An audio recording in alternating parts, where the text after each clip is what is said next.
अनीश जी हिमाचल से। राधे राधे महाराज।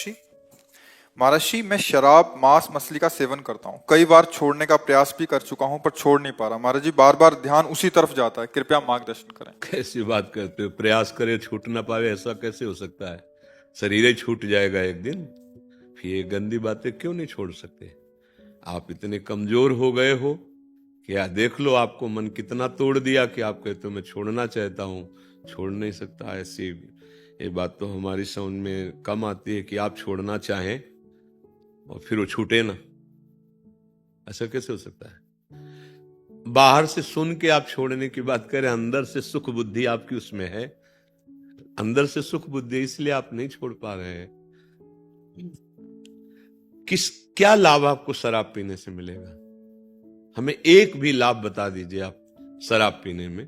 शास्त्रीय निषेध तो है ही, पंच महापापों में ये रखा गया है शराब, लेकिन लाभ क्या है इसमें आप बताओ। एक तो आपका पैसा जाता है, अगर उसी पैसे की मिठाई और सामग्री लाते घर में बच्चों को बांटते तो कितना खुश होकर आपके गले लगते, मेरे पापा, मेरे भैया, या मेरे जो आपने उतने की शराब पी। आपके अंगों को भी नुकसान पहुंचता है, जो आपके अंग हैं उनको हानि पहुंचाती है। शराब से किसी के अंग पुष्ट होते हैं क्या अंदर के? सब कोई जानता है कि स्वास्थ्य के लिए बहुत हानिकारक वस्तु है, लाभ इसमें नहीं है। अब इसमें जो आपको आनंद अनुभव होता है उसका कारण होता है बुद्धि की शिथिलता। जैसे आपने पीना तो आपकी जो बुद्धि बहुत चिंतन कर रही थी वो मंद हो गई, शिथिल हो गई, तो आपको लगा यार मौज आ गई। वो आप भजन से कीजिए, बिना किसी नशे के आप परमानंद में नहीं, आप समझ में नहीं आ। जैसे आप सोते हैं तो आपको नींद बहुत अच्छी लगती है, आप 5-6 घंटा सोने के बाद देखो कैसा अनुभव होगा। हाँ, ऐसा अनुभव होगा ना। क्या खास बात रही? 6 घंटे संसार का चिंतन नहीं किया, उसके खास बात ये रही कि बुद्धि 6 घंटे संसार का चिंतन नहीं की, इसलिए वो सुख का अनुभव कर रही। तो जागृत में भी ऐसी अवस्था की जा सकती है कि भगवान का चिंतन करते सत भावना से आप, तो देखो 6 घंटा आप जो नींद लेते हो उसमें जो आपको सुख मिलता है वो संसार का चिंतन छोड़ने के कारण है। आप 6 घंटे संसार के चिंतन से रहित रहे तो आपको लगा हाँ, और इंद्रियां बलवान हो गई, चेतना नई जागृत हो गई। और अगर ये ऐसा जागृत में हो कि असत चिंतन संसार का हो ही ना, तभी तो चलते फिरते उठते बैठते महात्मा समाधि में कहा जाता है, क्योंकि भगवान के चिंतन में रहता है।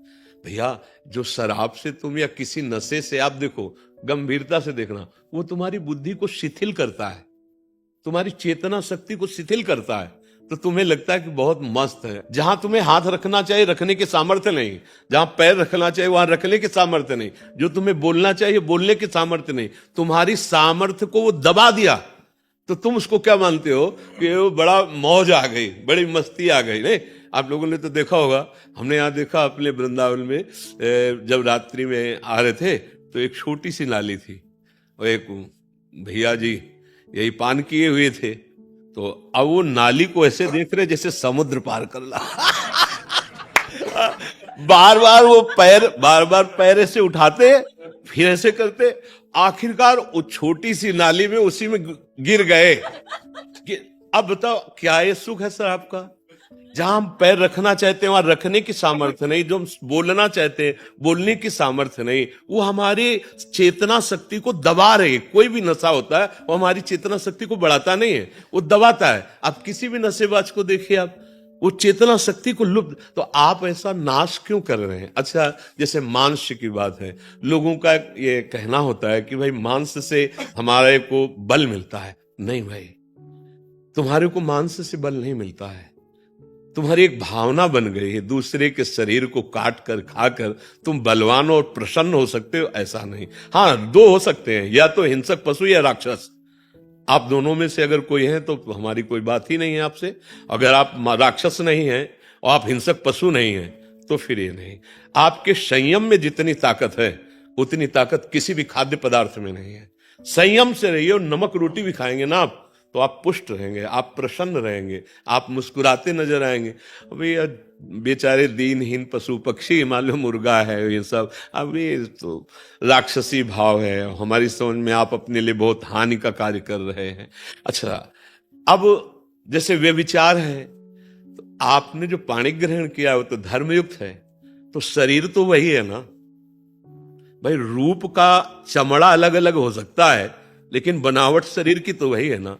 तो अगर विवेक से देखो, अगर तुमको वहां सुख नहीं मिल रहा तो तुम्हें पापाचरण करने में कहां सुख मिल जाएगा, क्योंकि शरीर तो वही है ना, अंग तो वही है ना। तो मन को अगर हम शांत रखकर अपनी पत्नी को अधिक से अधिक प्यार करें या अपने पति को अधिक से अधिक प्यार करें तो गृहस्थी बड़ी सुख भरी हो जाए और धर्मयुक्त है, कोई उसमें पाप है नहीं, बड़ा मंगलमय जीवन। पर मनीराम को न समझाने के कारण अब उसमें सुख तो है नहीं, जो हमारी चाह है, हमारी जो चाह है सुख की, वो वहां है नहीं।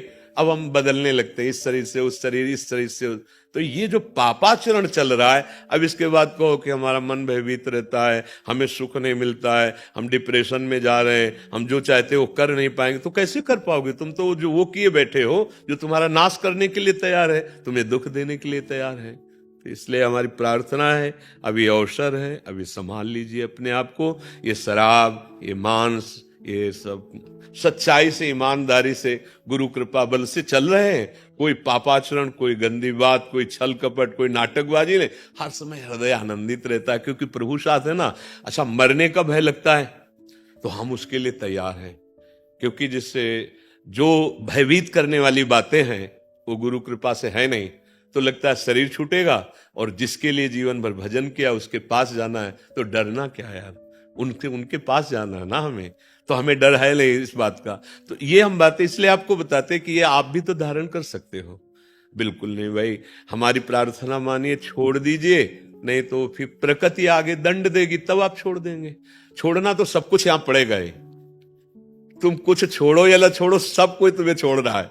देखो, बाल्यावस्था छोड़ के जवानी आई, जवानी छोड़ के बुढ़ापा की तरफ कुछ पकड़ पा रहे हो क्या? सब छोड़ रहा है ना तुम्हें।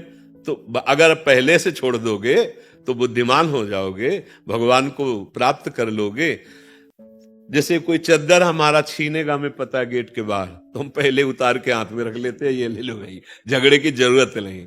तो माया छीन लेगी। सुत बनितादि जान स्वार्थ रत, ना करु नेह स्तभीते, अंत ही तो ही तजेंगे पामर, तू न तजय वहीं ते, मन पचित ही है अवसर बीते। गोस्वामी तुलसीदास जी कह रहे हैं। तो पाप कर्म काहे कमा के जाओ, ये खेती है मनुष्य जन्म।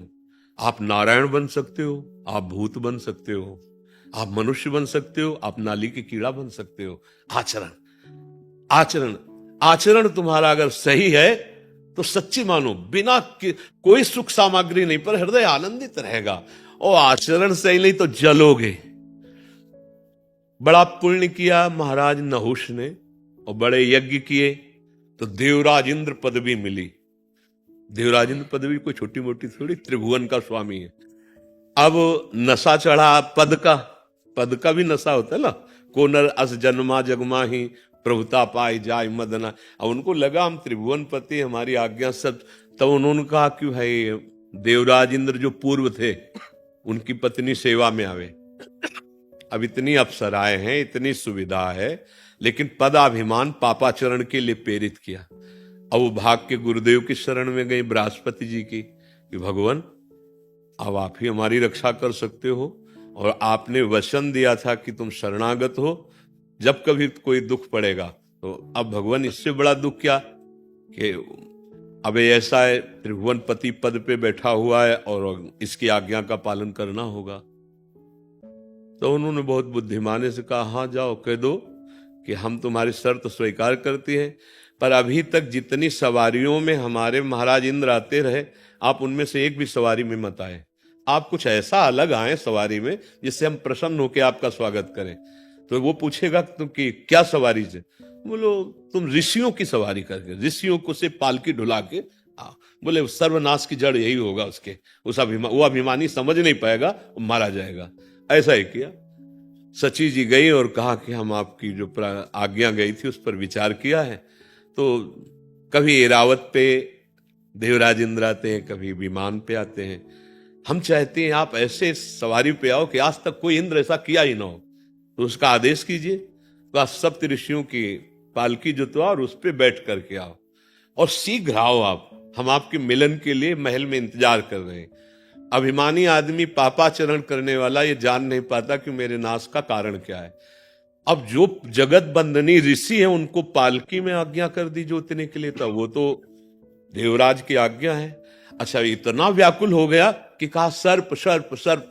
सर्प माने होता तीव्र गति से चलो, हाँ जल्दी। लात मारी ऋषि के मस्तक पे, कहा सर्प। बस लौट पड़े और कहा कि नीच पापी, तू त्रिभुवन पति पद पर बैठ करके और हम ब्रह्म ऋषियों को पाल, जा सर्प हो जा। तो 10,000 वर्ष तक अजगर योनि को प्राप्त हुए। कहा देवराज इंद्रपद और कहा अजगर योनि।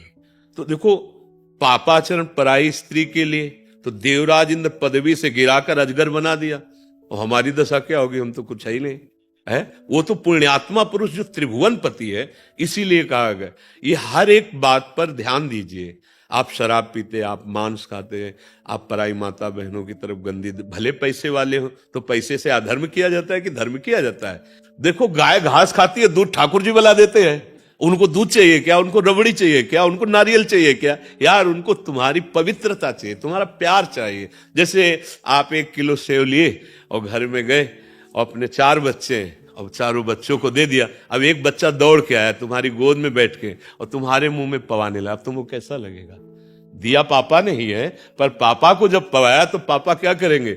उस सेव को अपने हाथ में ले लेंगे, उसको गोद में बैठा लेंगे और स्वयं पवाएंगे। ऐसा ही भगवान का भोग लगता है। तो दियम वस्तु गोविंदम, तो आपने दिया है प्रभु, आपको समर्पित है, वो बात अलग हो गई।